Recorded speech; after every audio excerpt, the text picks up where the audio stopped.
Pernah tak dengar orang tua-tua pesan, jangan jemur baju waktu malam?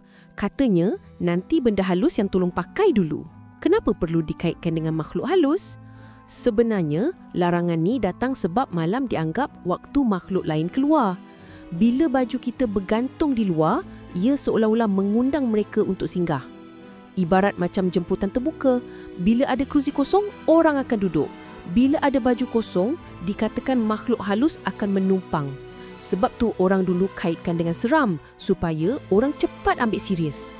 Tapi hakikatnya lebih praktikal. Jemur baju malam-malam mudah kena embun, lembab dan berbau hapak. Malah serangga malam macam lipas, lipan atau kelawak pun boleh singgah. Lagi pula dulu tak ada elektrik. Malam gelap gelita, nak jemur pun bahaya, takut terjatuh. Kadang baju yang dijemur pun boleh terbalik. Esoknya kena marah pula dengan nenek.